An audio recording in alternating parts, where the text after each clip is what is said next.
Hello YouTube and Twitter! I hope you're having a fabulous day. My name is Mariah. If you haven't seen any of my videos before, I like to talk about stuff. Kind of random stuff it might seem to be, but I really love sharing about the goddess, Gnosticism, to call it that, but it's not really Gnosticism, and all things that are just really cool to me and I love to share with other people. So today I just wanted to make a video about some things that have been coming up recently that I've noticed in conversations with people and on Twitter and things like that, where I'm just seeing like such high levels of paranoia that, I speak from experience in these kinds of things. When you're, getting all these paranoid thoughts and feelings, there is a way to combat it. And I would love to just offer this video to anybody who is feeling like that or feeling that they are, left out in any sense.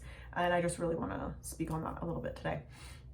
Also, I apologize for any background noise. My cat is currently trying to catch a fly and he's like scratching on walls. So how this came up is because I was talking to a friend and, and this is not the first time that I've heard this, is people who have experience with psychics or, tarot readers, or channelers and things like that. And then they tell them like something scary. And then they're turned off from, checking in with any, intuitive or source that's a little more like, sorry, cat hair all over my face, a little more out there, so to speak.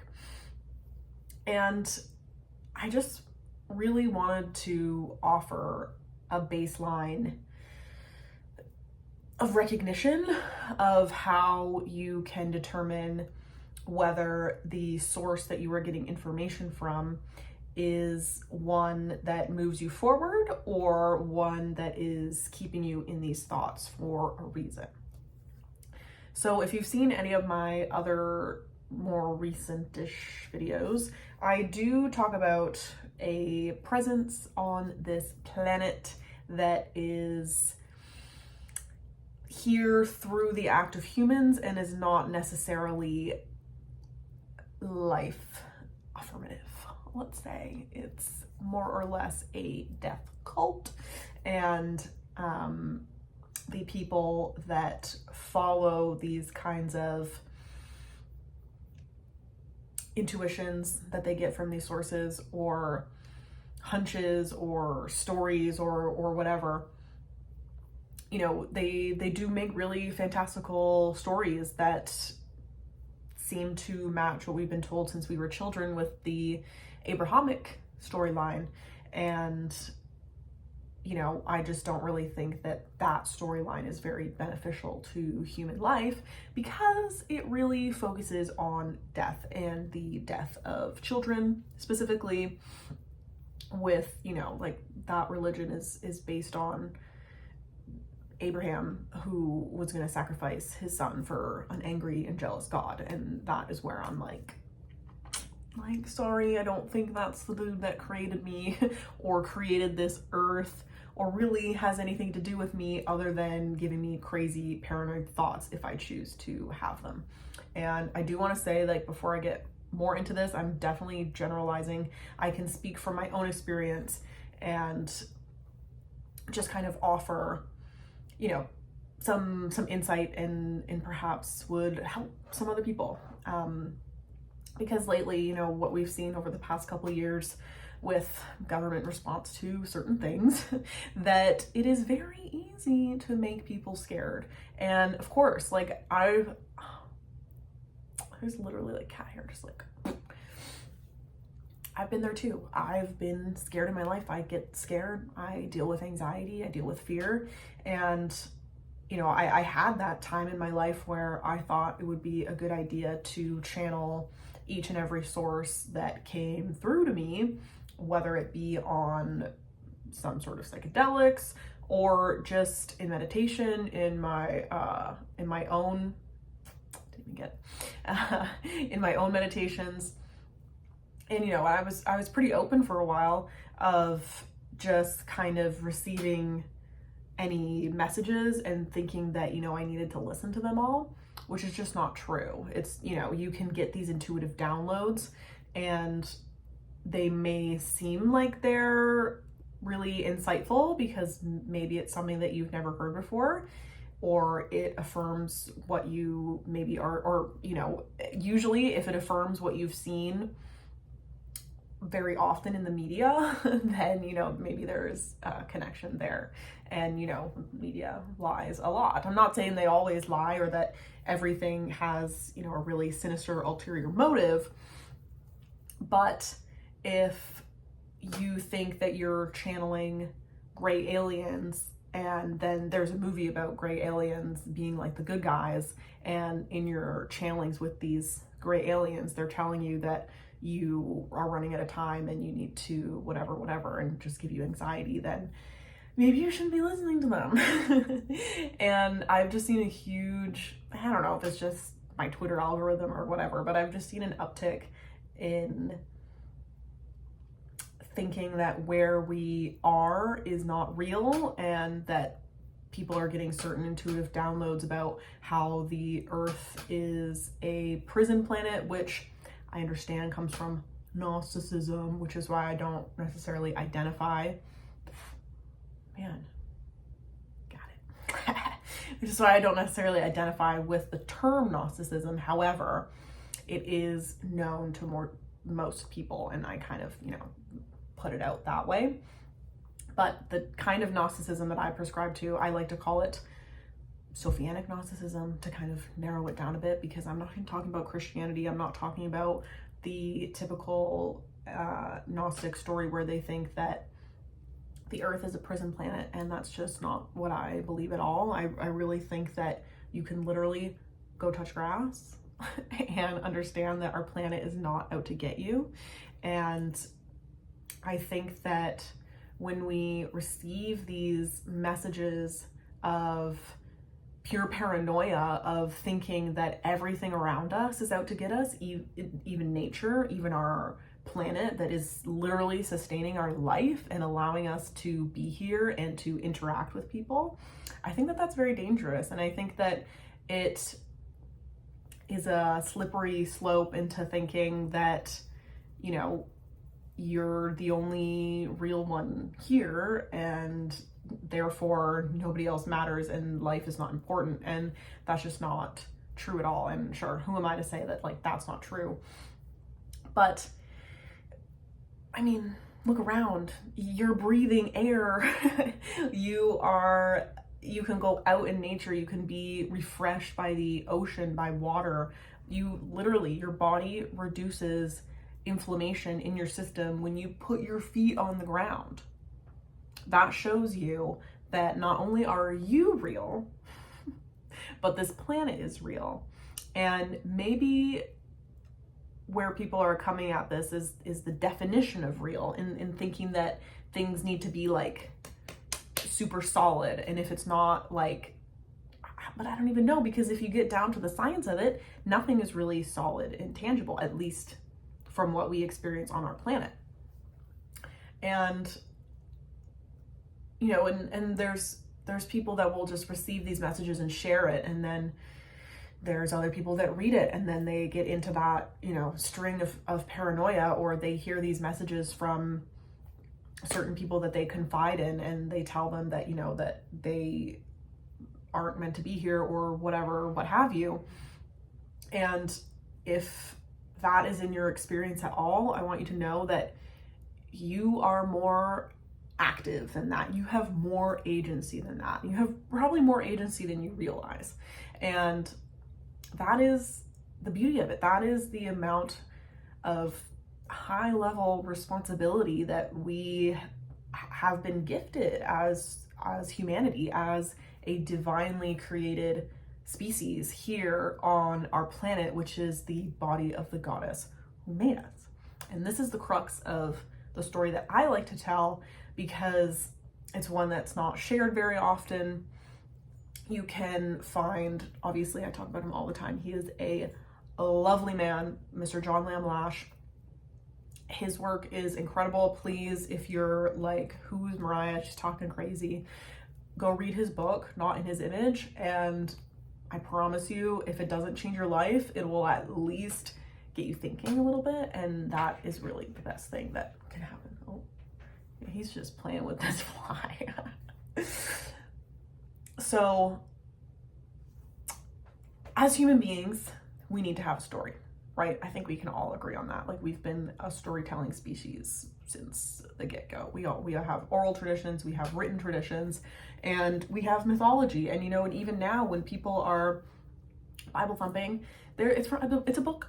It's a book that tells a story, you know, and this is what people live their whole entire life by. And I find that in that book alone, there is a lot of paranoia and a lot of thoughts and phrases and stories and stuff to trigger the idea that you are always being judged. And, you know, they call it Catholic guilt for a reason, that God is watching you, he's taking notes, and he's being like, she didn't let this old lady sit down in her seat on the bus today. She's going to hell, you know, and then you have to go and confess to some random dude, and then you're absolved. Like, it's just a pyramid scheme. Like, it's just a money gimmick. And, you know, it's not that there isn't a larger presence than us, because there definitely is, and she is so immediately with us that we tend to overlook her. It's that she's not judging you. She's not like looking at you and saying, like, you did that shit and now you're in my bad books and now I'm gonna curse you and you're gonna have really shitty karma, blah blah blah. Like, I just think that is probably came from some ancient guy thinking like, how can we get these people to keep paying us? You know, we're gonna scare the shit out of them. And it happens, and it happens again and again and again in different flavors. And now we have I don't want to say it because I don't want YouTube to like remove anything, but we have the whole blank scare for the past couple years. And that's the thing, it's a scare. The whole thing is to promote fear and anxiety, because when you feel fear and anxiety, you give up your agency. And that is, you know, everything in a nutshell. As soon as you give up your agency and sorry, my chair is really squeaky, I'm just gonna say, and you give up your, and I don't really even think that you can 100% give it up at any point. I think you can always take it back, and you know, that's my own belief. But you know, the powers that be can trick you into doing things that are not healthy for you, not good for you. And the whole point of it is so that you don't realize what you can do. And they target at every single level. You know, it's not just from a government media level. It's the YouTube New Age community as well, thinking that when you channel certain beings telling you that the world is going to end, that you need to prep for the final days and that the whole shit's going to keep crumbling down and whatever, that is to keep you in a state of anxiety. And that is my, kind of what I'm trying to say in a nutshell, is if the message that you're receiving from any source, whether you're channeling, whether you're getting a tarot reading, whether you're talking to somebody who says they're psychic, what have you, if they are giving you a message that makes you feel anxious and paranoid, it's not coming from the source that you want. It's coming from the archons. I wish I had a better term, but it's coming from them. It's coming from they work psychically through humans. I don't know how much they're physically able to be on this planet, but I do believe that when we see like ancient aliens about suits, guys in suits and stuff like that, and then they take it off and they find these weird humanoid beings, those are archons. Those were the mistake that Sophia accidentally created when she fell out from the pleroma into eventually becoming our planet. And if that doesn't ring any bells for you, please, I would love it if you went back and watched my video about Sophia. I can give you the story in a nutshell. Basically, there are aeons, creator beings that live in our galactic core, and they're in male-female pairs. For the relevance of our story, our male-female pair was Sophia and Thelete, and they created the human genome. For whatever reason, we weren't like making it. It wasn't sticking. And eventually there came a time where Sophia was thinking on her own as a creative being, daydreaming of a solution for humanity to thrive. And just by nature of her being creative, of just the pure force that she is, this daydreaming compelled her active imagination out of the galactic core into our galaxy, Milky Way galaxy. And when she broke through that membrane, she accidentally, oopsie, created the demiurge, aka Yahweh, who, because he was born of Sophia, has some ability to create, but not create life. He can create mindless drones that do his work for him. And yeah, this is the demiurge. He goes by Yadabayoth as well in the Gnostic texts, and you immediately identify who he is, because in one of the scenes in these texts, he is saying, oh, there will be no other gods but me, and I'm a jealous god, and then you know who that is. And it was an accident that he was created.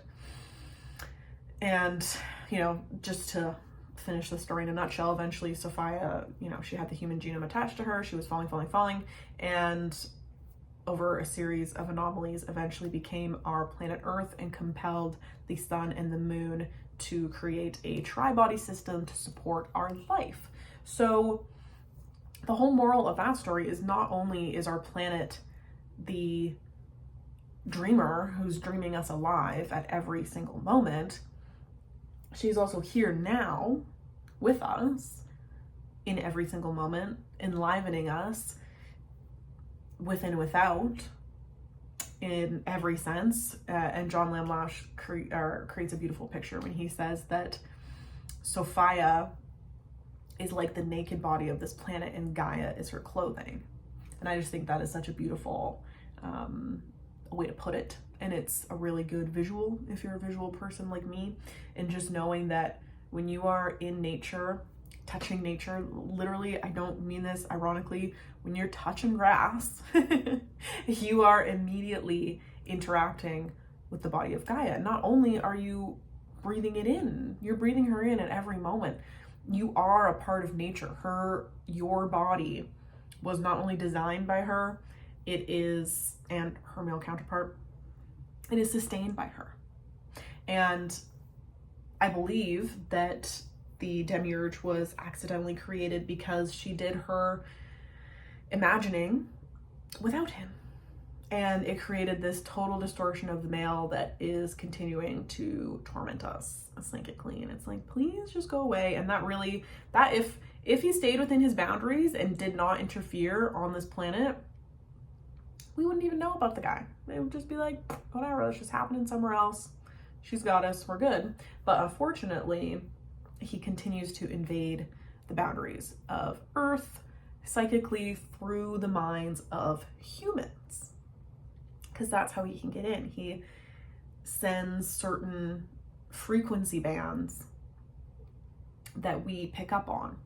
And of course, Gaia-sophia is always sending her own frequency bands, which is why we have to attune ourselves to the correct source. Because the demiurge and the archons, since they can't create life and they just create mindlessness, they mimic.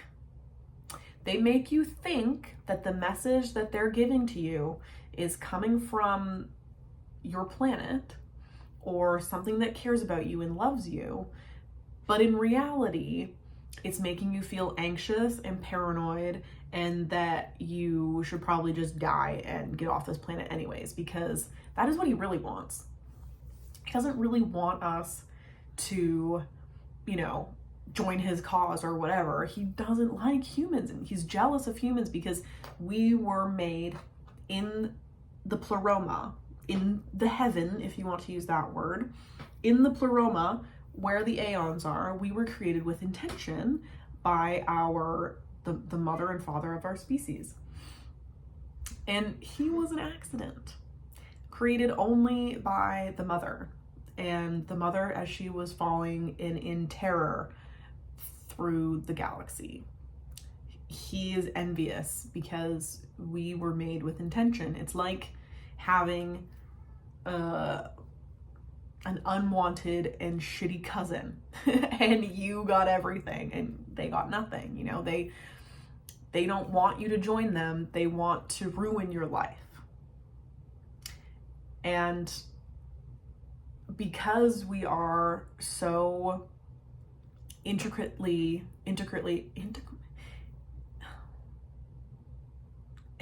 I'm not even gonna try. I was like, because we were made with such complexity. We are able to pick up on different frequencies, and that's just naturally what we can do. It's another gift from the goddess, thank you, Gaia, that we can always communicate with her. However, that does mean that some of these frequencies get overridden by the demiurge, and that is what I mean by the psychic messages that they can send if you are open to them. And this frequency band feels like fear and anxiety. So when they make you scared and anxious, that is when they can also send you more messages. It's like, I mean, if you know anything at all about law of attraction or things like that, is if you start thinking of a red car, you're going to see them everywhere. We have the same creative power in a smaller dose, but gifted to us by the aeons that they have. So when Sophia actively imagined and became this planet, our mind kind of does the same thing, but on a much smaller scale. So we interact with her body and we send these messages out, and then we start to see it in our feedback.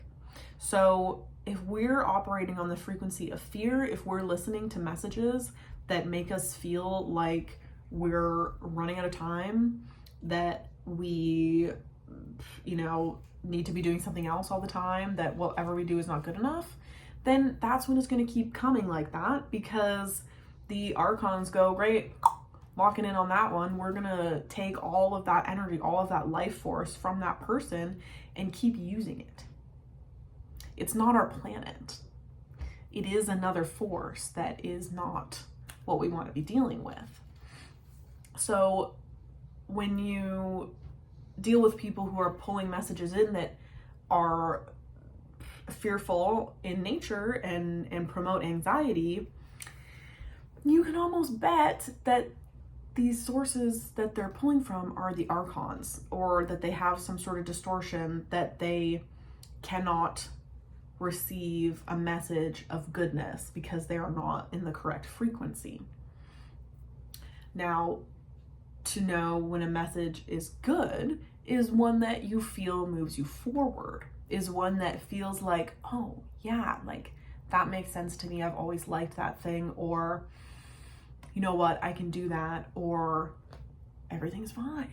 You know, that is the utmost message that I always try to get across, that always comes out to me whenever I'm feeling anxiety and I think, okay, no, I need to sit under a tree, drop in and do my meditation and just kind of figure it out from there, right? And the number one message that I get all the time is like, everything's fine. Like, you're good, you know? And it's not to be complacent in thinking that you don't need to take any action at all. It's just our planet also has her own agency. And, you know, weird stuff happens in nature all the time where people are like, oh, that's really weird. Why did that shut off? Or why did the nature thing happen like that? Or blah, blah, blah. And it's like, because our planet is alive and making her own decisions. And you can, like, she's not forcing anybody to be on her side. But you can opt in. In the same way that you can opt into messages of fear and anxiety and of giving up your agency. It's your choice. Your planet doesn't need you. And I think this is where people's ego gets in the way, and they think that they have to be a savior or whatever. And that just comes from so much programming that we've been dealing with. She doesn't need you to do things, but she would like it if you did. She would love it if you recognized who she was and how much support in life she's given you. And, you know, and if you thought to that and you were like, hey, you know what? My planet's been supporting me my whole life. You know, what kind of things does she want to say to me? Does she want to encourage me in a certain way? Does she want me to just drop into my intuition and really trust the messages that I'm receiving when I'm feeling good? That really is, you know, kind of the best thing you can do. And you know, there's some new age stuff that teaches you this. And I think this is one of the best teachings from it, is that when you're feeling good and the messages you receive when you're on the frequency of feeling good, you can trust and just kind of follow step by step and be like, okay, you know what? I'm feeling good. I'm feeling happy. Right now I'm inspired. I'm going to write some poetry, or I'm going to go and watch some live music, or I'm gonna, you know, the things that really make you feel alive as a person. When you're doing these things, we often look back on them later and we're like, oh yeah, that's when I met that person at that thing because I was feeling good and not thinking about it. And that is what allowed nature to bring in the thing that was actually good for us, because we're not alone on any level. We're not alone in the sense that, you know, there are beings trying to make us feel anxious and shitty all the time, but there is a higher power, the goddess, who is with us in every single moment as our planet. And she is encouraging us to open our eyes and to see her so that she can work with us individually and show us how much agency we have, and that we can experience what we want to experience. And, you know, and this is where it gets kind of foggy, because people are like, oh, well, I just want to manifest $1 million and just be done. And it's like, well, why don't you learn the method that works for you of manifestation? For me, it's visualizing. And why don't you visualize the thing that you would want to buy with the money, and how that would make you just feel really satisfied and good, you know? And to be honest, usually it's like, okay, you want to live in a nice home and have good security. But if you have a big vision for yourself, for a lot of the time that's helping people, you know, and that's something that we're meant to do. We're meant to have community and be together, and it's not meant to be based in fear and thinking that we need to make communities of survival, that we, you know, that just, to me, that just takes away the agency of our planet, and thinking that she can't do anything and that we have to do everything for her. And that's another ego thing. All these things are ego traps. You just kind of have to drop all that, sit under a tree and chill. So if you run into some channeling or a psychic or a tarot reader or whatever, and their message for you is lovely and delightful and makes you feel excited and good about your life, great, you know, they probably are in touch with the goddess, you know, and it's a beautiful thing. And I've just seen so many things lately of people being so scared to like be on this planet, and it's like, no, it's a beautiful place to be. And I know that we deal with not remembering our connection to our planet and to our Mother Earth. But that's something that we can deal with by remembering her, by just really sinking in and connecting with our planet. And that is the first step. If you take anything away from this video, sit under a tree and meditate and just drop in and just ask, like, Gaia, show me how beautiful life can become. Show me how beautiful, show me how good it gets. Show me your beauty. And I really believe as soon as we shift our mindset from us in our ego thinking that we need to be doing everything and that we can't work in tandem with our planet to achieve what we would like to,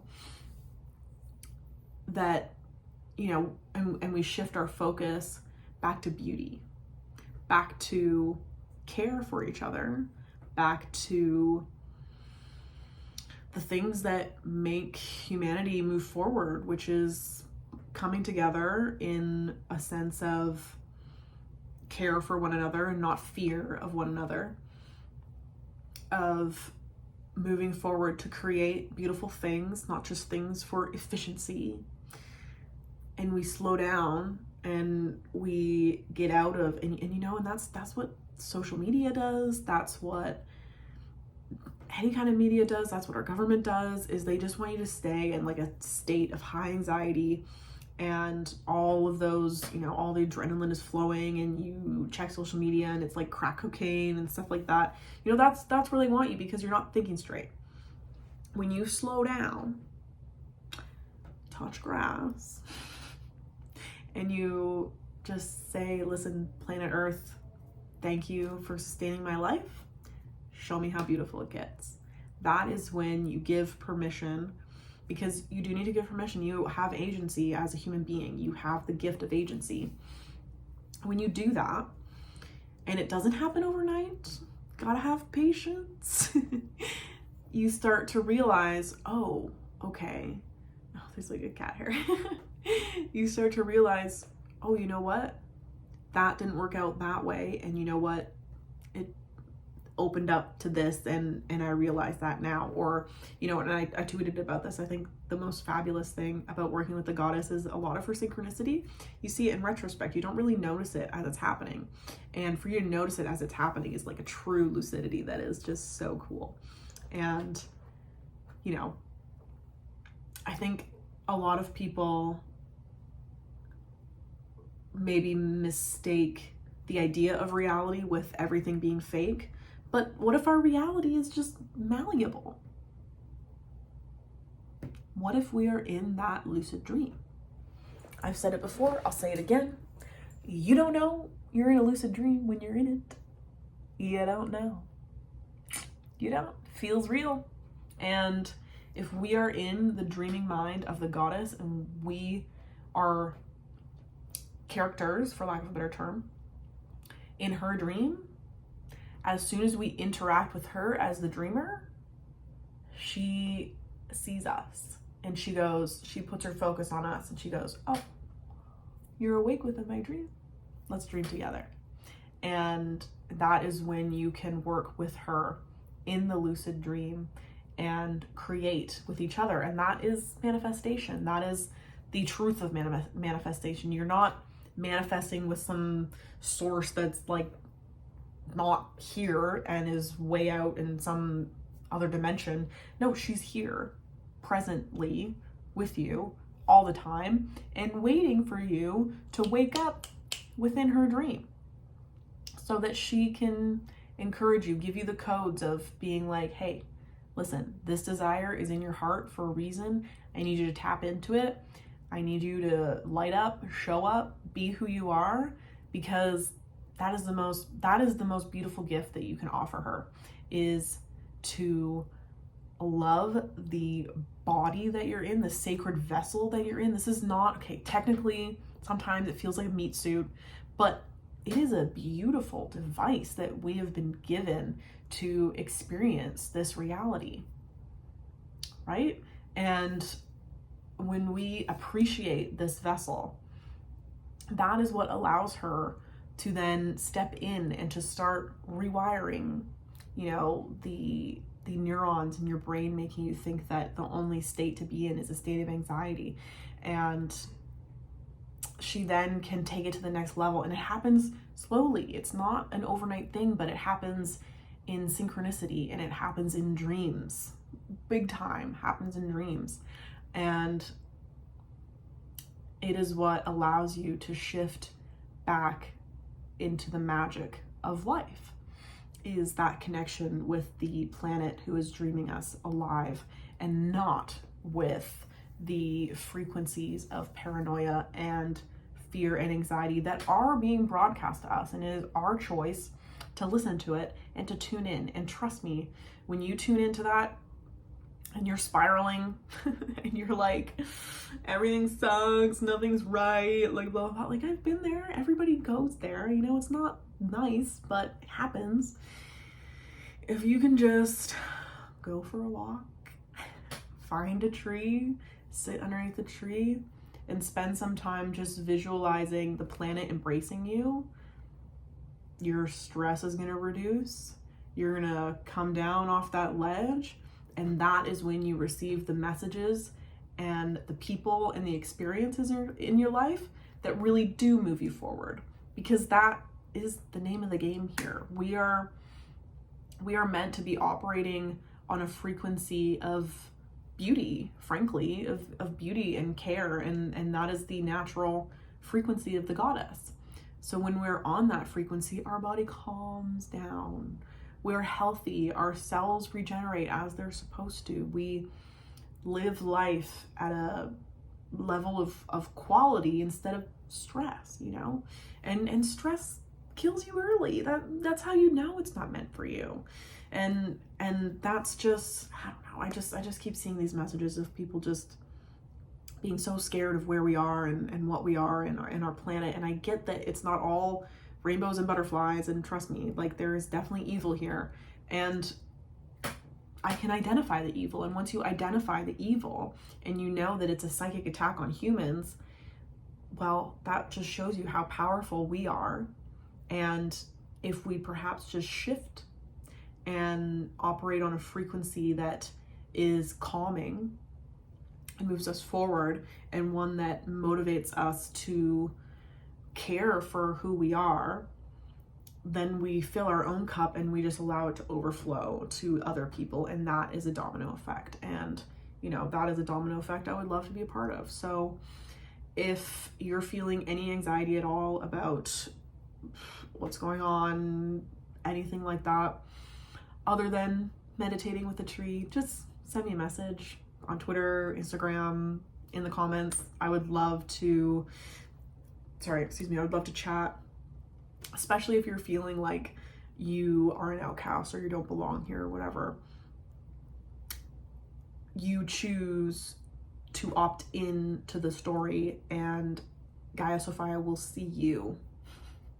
She will. You know, I talked to Mr. John Lamlash once, and it was a lovely conversation. And the thing that stuck with me the most was, he said to me, we reach people so she can teach people. And even the other way around it works. We teach people about Gaia-sophia so that she can reach people. And it's true. She becomes active in your life when you learn who she is and her story. And I think that is of the utmost importance, is to just really get that story out. And, you know, that's what I'm working on here. All right. If you have any questions, please let me know in the comments. I would love to chat, and I will talk to you later. Bye.